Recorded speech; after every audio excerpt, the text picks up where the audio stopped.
Coaching in Session, your exclusive destination for unparalleled personal and professional growth. With your host, Michael Rearden.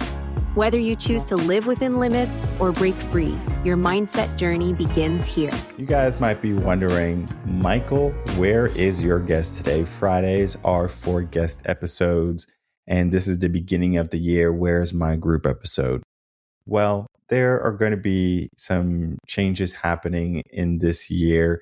And when I look at the changes, we have already started Motivation and Motion Season 15, and we're doing it differently. We're not going to have 2 episodes every single week. We're going to have 2 episodes every month on the 1st and on the 15th.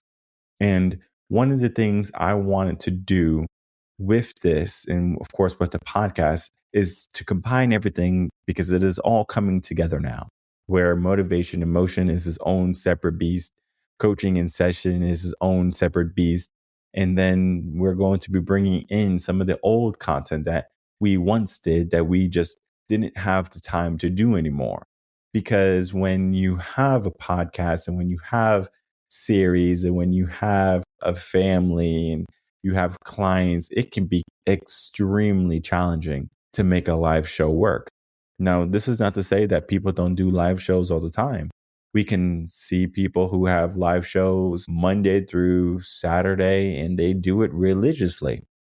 But for me, live was never an option, or it was never a viable option for me, because I knew that if I would give my time to the live, I couldn't be flexible into what I wanted to do in my life is to be free. I want to do what I want when I want to do it.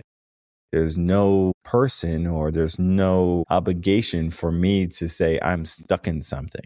It was even like when you're in corporate America and you're like, I'm stuck into this and I can't leave my job. It's like I can go wherever I want. When I was teaching, same thing. It's like I could stay being a teacher and be stuck, or I can say I am going to create a life where I can be as flexible as I want to be and I can do what I want to do. And that's freedom for me. Now, when we get into the aspect of why not a group episode? And I think of what the group episodes are, what they represent, what they stand for.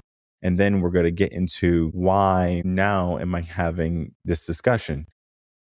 The group episodes are for past guests that have been on the podcast, that we've had great conversations, that have good, strong mindsets.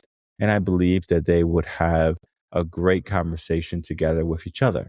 When I pick my guests, there's typically quite a bit that goes into it. It's not typically, hey, Michael, I want to be on your podcast. Can I be on your podcast? And sure, we can do a recording, but just because we do a recording, it doesn't mean that you're going to come on my podcast.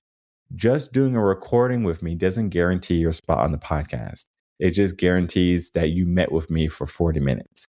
Now, what I noticed with the group episodes is like we have had some amazing group episodes. I would say 50 to 60% or 65% of the podcasts that we have done have been hits. And then there were some that just kind of didn't reach the mark. And one of the things I don't want for my group episodes, especially like the regular episodes can be whatever, because it's just a different mindset pivot, is that I want those group episodes to be meaningful, like to truly represent something. One of the things I wanted to do with this group episode, and I'm definitely going to do group episodes in the future, but I want to make sure that I have the best guests for you as the audience. I want to make sure that you are the best fit for the group episode if you're coming in as a guest. So when you're listening to it, you're like, whoa, I'm happy I spent 2 hours listening to this podcast, because again, the group episodes are a lot longer than a regular episode or just an interview with a guest. So I want you to come in knowing that, yeah, sure, these group episodes, they do extremely well with like the viewerships and the audience, but I wanted to keep doing well. And I just don't want to give you crap. I don't want to just give you a half-baked group episode, because it's time for a group episode. Yes, I understand that it's important to have some level of consistency, especially in the things that you do, podcasts especially. But I don't want to give you something to where I can't be fully confident in it. Because if I just give you a conversation and the conversation is dull, it's not like life-changing, then what am I doing here? Like my mission is not that. I want each conversation to be a nugget or to be a flake. And one day that you take everything and you make it gold bars. When I was looking at the people who can be on this group episode, I wanted to do an episode on AI. And the idea for the episode was how AI is changing our world, our mindsets, and then the generations to come. And I think we're still going to do that episode for the next group, but I want to make sure that I have the best people for that group. And I have a couple people in my mind that will be really good. But like I said, it just wasn't enough. I wanted it to be more people. I wanted to get more views on this. I just didn't want to get 2 people or 3 people or 4 people or 5 people. I wanted it to be bigger, because when we're looking at something that's going to be bridging the gaps between generations, I want a view more than just a few mindsets that I handpicked. When you have more people in a room, you have more chances for something amazing to happen or for more chaos to happen. And either or, we're going to get something amazing. I am going to be talking about bridging the gaps between the generations today, because I believe that's going to be the best segue for when we do launch Group 8 later this year. If we even do it later this year, it could even be maybe even early next year where we do the next group episode. But I want you to listen to this bit of monologue of what it is to bridge the gaps and how we help bridge those gaps here at Reven Concepts. Now, this is very motivation and motion-esque, and I want to bring more of that into the podcast, because essentially coaching in session, motivation, emotion, mindset, university, mindset OD are all ideas and all collaborations to what I do within the business and what we're going to do with your mind. We want you to grow. We want you to prosper. And one of the ways we do it is through dialogue, is through discussion, and is through an idea that would expand your current way of thinking. So let's take a look at this idea of the millennial ache, of this idea of how one generation is the bridge to another. If you were born in the 80s and 90s, you grew up in a world that doesn't exist anymore. You remember when friendship meant knocking on someone's door, not sending a text. When Saturday mornings were made for cartoons, not scrolling feeds. When happiness came from mixtapes, bike rides, and streetlights telling you it's time to go home. But here's what makes your generation different. You're the bridge, the last to know life without technology, and the first to grow up adapting to it. You lived through payphones and dial-up, and then watched the world transform into something faster, louder, and harder to escape. And maybe that's why people born in the 80s and 90s carry a certain ache, a nostalgia for simplicity, a quiet wish that joy could feel as easy as it once did. If that feels like you, it's because you carry 2 worlds inside of you. If we are the bridge between the 2 generations, then that means we are the connection, the ones who understand both silence and noise, both patience and speed, both waiting for the world and watching it reload in seconds. We remember what it felt like to live without everything at our fingertips, but we've learned how to navigate a world where everything is.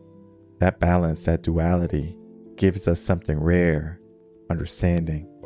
It's why through my work with Reven Concepts, I can connect with anyone of any age, from any walk of life, because I have lived both worlds. I know what it means to grow up with dial tones and download bars, to watch time stretch and then collapse into an instant. That experience lets me meet people where they are, to not claim to know their life, but to understand the perception that shapes it. The generations before us have their perception, a world built slower, steadier, with space to breathe. The generations after us have theirs, a world that moves fast, always changing, always connected. And standing here in the middle, I see both sides. That's perspective. That's the gift of being the bridge. Because perception is personal, but perspective, that's the bigger picture. That's what allows us to build connections, to translate meaning between the past and the future, to remind each side that we're all still human in between. And someday, the world will shift again, Technology will fade or transform into something unrecognizable. And when that happens, there'll be a new bridge to build, a new generation standing between what was and what will be. Our story, the story of the bridge, it isn't about choosing a side. It's about keeping the world connected long enough for everyone to remember that we were never really divided to begin with. Because this connection, it isn't new. It's the quiet rhythm of humanity. Every generation becomes a bridge eventually. The past hands off its wisdom, the future brings its change, and somewhere in the middle, there's always a group learning to carry both sides. We're simply the latest to hold that torch, to remember what was while helping shape what will be. And when our time fades into memory, when our music becomes someone else's classic, and our stories sound like folklore, another bridge will rise. Another generation will feel the same ache, this same longing for the world they once knew, and they too will realize that the ache isn't loss, it's legacy. It's proof that we lived through transition, that we adapted and we grew, that we helped the world move forward without letting go where it began. Because the cycle never ends, it only evolves.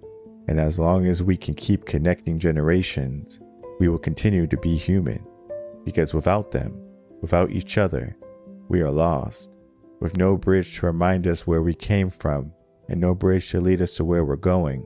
No bridge to cross the distance between who we were and who we were meant to become. Perhaps one day all the bridges will collapse and we will start anew. But today, we continue to build bridges to help alleviate this ache of separation between the generations. This short video where I was giving it more of a motivation, emotion type of dialogue where there's music and there's a discussion happening, where it is a mindset being understood or being cultivated or being brought to our attention. I think of when we look at just the generations and how we can look at our parents and how we can look at ourselves and how we can see the newer generations. We can see the problems quite easily. We can look at our parents and see the problems in their generations. We can look at our generation and we can see the people who did well and the people who are not doing too well. And maybe we can see ourselves for which side of the picture are we on? Are we on the side that is doing well or the side that is not doing well? And of course, we will need a strong mindset for that. But if you could do that, then that's a powerful thing. And then it's easy for us to judge the next generation that is coming up.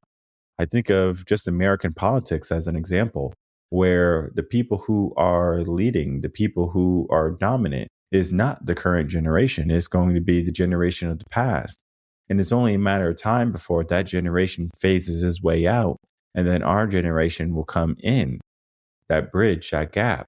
But by the time that happens, a new generation will be looking at what we do as wrong or what we do as not in alignment to what they would like or what they would do or what they would rather do. So there comes now the conversation of who's right and who's wrong. Well, when we're looking at generations, it's not to say that one generation was right in the time, because I believe during the time you do what you have to do with what you have. Because we can say that raising a child today with an iPad in their hand is not a good thing. But for them, maybe it's the best thing, because it's not so much about the entertainment, but it's about being intertwined with technology. Technology is going to be one of those things where they're going to be leaning on it throughout their whole entire life. And it's only going to be a matter of time before something else transitions and changes it. Now, I think of one of the ways that this can end abruptly is if there was some degree of a collapse and technology was no longer there. The generation that was coming up that was raised on technology would be useless. And I say that with the kindest words, of course, because my son, of course, he's growing up in this world, in this age of technology. My daughter, the same thing. So as much as I would love for them to be prolific in their generation, I am not only going to equip them with the necessities or needs of their generation, I'm going to equip them with the needs and the necessities of the generation of the past and my generation. They're going to learn how to cook. They're going to learn how to clean. They're going to learn how to go out and do bushcraft, starting fires, building tents. All of these things might seem obsolete, but this is where the bridge forms. This is where it begins. Because when you know how to have skills, when you know how to do things that maybe other people don't, people might say, oh, you're so smart. Oh, you're so intelligent. Oh, you had an upbringing that was very good and very powerful. But the reality is, what I'm giving them are just tools for the toolbox. We all have toolboxes in our life, and some people choose to have multiple tools, and some people choose to have a multi-tool that can kind of do everything. But the problem with a multi-tool is that there's going to be limitations to what it can do. I think of just recently when I had to go into my toolbox, and I know how to build PCs, like computers. I can build computers. I can do a lot of things with technology, definitely more than my parents. Now, my brother, he's an electrician. So can I do more than him? Probably not, because he can wire a whole house by himself. But for me, at least I can build a computer, or I can edit a video of a podcast and make things sound a little bit better, right? I'm no audio engineer by any means, but I have a skill set, or I have a base of skills that I can utilize for something to be good.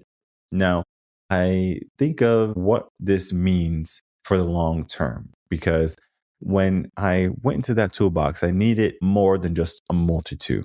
I needed a certain type of screwdriver. I needed a long Phillips. It wasn't just a regular small Phillips that was a multi-tool. It had to be a specific size to fit a specific screw, because I had to take out the CPU cooler fan and I had to swap out my CPU. So there was some problems with the CPU and the computer turning off.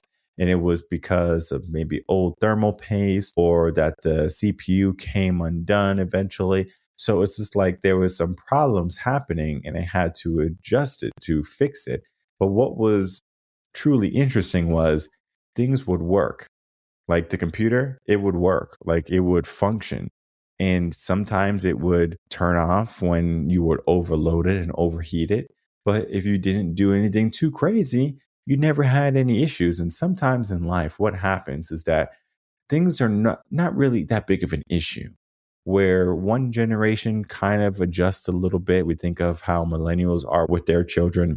We think of how these children are growing up today with technology, or just how they are with mannerisms, or their goals and their dreams, and or what they're doing with their careers. So we can say that maybe we're going down the wrong path, because we're going away from being hands-on factory workers to now being independent streamers, or being podcasters, or just being people who are entrepreneurs and we just work for ourselves. Where's the community? Where's the job base, right? I think of people who do it and people who are highly successful, what they do with their time now, where they have so much more time than our forefathers did, or our parents did, or our grandparents did. So it's like, should we have been working until we were 65? Or can we retire when we're 35 and have 30 years of our life to travel or to do whatever, and to say that, I'm free? Versus freedom was one of the things where it's like, I can buy a house and I can pay the mortgage and I can go on vacation 1 or 2 times a year. And that was freedom for some people. But times are changing. The world's adjusting. The world is shifting. And with AI and with all of the changes in technology, we have to ask ourselves, is this change good? And this is the mindset, what happens between generations. Baby boomers will look at how lazy people are today. And people in my generation will look at the new generation, or like Gen Z coming up, and how annoying they are. So it's just like, or it's not annoying. It's like how ignorant they are. And I think that ignorance creates that annoyingness. It's like, you should know these things, versus the real life experience is going to hit them at one point. And when we were growing up, we just had a different way of our mind developing. Today, there's Chromebooks in every classroom almost, and people are going to be relying on smartphones and technology, where they don't even have to really learn math, because Why learn math when you have a calculator in front of you? Or you could just ask an AI the problem or write a book because you can have AI do it for you. And so most people are losing their creativity. Most people are losing their drive. And most people are just recycling what they see or what is the next big trend because today is very in line with what is the next big thing where I can get some views or I can get some viewership versus let me look at my mindset, let me look at my direction, and then preparing from there. When people look at happiness as an example, most people would rather smile fake on camera, suffer to give a facade of them living a life that everyone else will want. But when we see the ins and outs of things and how they truly are, we can see the dark side of technology. We can see the dark side of the bridges. We can see the dark side of each generation to the next. Because how baby boomers were, we can see how they were and how in touch they are with maybe their emotions, and they were not. They were very closed off and they were cut versus the millennials are more emotional. They're more in their minds. They're more in their life and to make sure that things are working in versus the generation to come where they are highly emotionally intelligent, but not in the sense of a good way. It's not a powerful way. It's a weak way. They're allowing their emotions to dictate how they will live life. Because if they're not happy one moment, it's just like my life is over, right? It's so hard. It's like if you were playing a video game, and I'm not sure if anyone is going to recognize this analogy, but let's say you were starting off in a video game, and typically like in a video game, you start and you're like level 1. And when you're level 1, you're not that strong. Like you might have a beginner weapon, it could be a sword and a shield or something like, and you can fight like a slime and you have to like swing your sword 10 times in order to kill the slime or to beat this monster. Well, the issue is not so much that you have to swing your sword 10 times. It's that you are just not strong enough yet because down the road, as you level up, and let's say you get to level 99, now you can fight that slime. And within one hit, you're doing enough damage to have killed that slime 1,000 times over, right? What's happening in the mindsets of people is that they're living in a level 99 world, but they're level 1. And that's a big pill to swallow. It's a tough pill to swallow because we can look at how can we level up? How can we level up this generation that's coming? How can we level up the generations that will come after that? The world is level 99. The only option is to destroy the world, to destroy that level 99 world and make it back to level 1 so everyone starts at level 1, not just throw them in a level 99 world. Why do you think there's so much attachment to technology? Or why, if you take technology away from the kid, they have these tantrums and they have all of these problems? Is because they don't know how to live in that level 99 world. It's obtuse. So at one point, living as a baby boomer, we were maybe level 30s and 40s, and we're seeing this level 99 world. It was easy for us to kind of acclimate. All right, let me get a smartphone. Let me get a computer. Let me learn how to use it, right? Versus these kids today, they don't even know how to use cursive. They don't know how to do basic math. Some can't even read, and they're 15, 16 years old. So it's just like, what's happening? Because they didn't have to level up. Now, of course, leveling up is going to be extremely personal based. It's going to be parent based. It's going to be school based. We can say that as they are growing, as they're developing, if they have a strong system, they're going to be able to navigate in this level 99 world. But if the parents are not doing the work to bridge the connection from the old generations and their generations to the new generations, then we're just going to keep on repeating the cycle of each generation not being fully equipped for the world to come. And one of the reasons why I started Reven Concepts, I talk about this quite a bit, is that most people are not ready for the real world. I saw it when I was a teacher and I see it today. One of the things I want for my children is that when they're 18, heck, when they're 14, 15, 16, that they can go off and fight the world themselves. how I'm doing it is very different. It is a huge burden on myself. I'm not going to lie. It's a huge burden on me, but it is a responsibility as a parent that I need to make sure that they're ready for the world. And what parents do today is that when they're 18, their kids are 18, they send them to my office and then I have to deal with them. Well, sure, that kind of works, but it takes a while for them to get rid of their identity. It takes 3, 4, 5 years sometimes for them to really get out of their old way of thinking because they have built so many identities, so many egos, and so many lives that for them to just switch into the life that they should be living or they should have always been living, it becomes a challenge. And so our world today is not so much as an easy breezy way of life where all the bridges are connected, where there's a smooth ride, maybe a little bump at the connectors, where there's huge gaps and valleys where one person has to go through or transition upon. It's something where we either have to unify as a society to make things work during each transition, or we just have to know as people that these gaps are going to be there and we have to know how to smooth them out. But the reality is, most people don't know about these gaps and how they exist. And all of this is to say that from what I said in the beginning with the Group 8 episodes and how I want those episodes to be meaningful, I want these bridges and these filling in the gaps to be meaningful. I want a generation to understand that the generation before them is not just an old, outdated version, but rather something to learn from. We read books from 5, 10, 50, 100 years ago, and we can learn something. It's not so much of, well, it is old data, it is an old mindset, and we can't learn from them, right?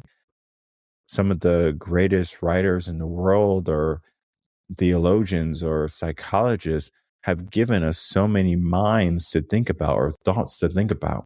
And if we fail to open and expand our minds, there will be no more bridges to separate the gaps between the generations. And it's going to be always a separation between one generation and the next.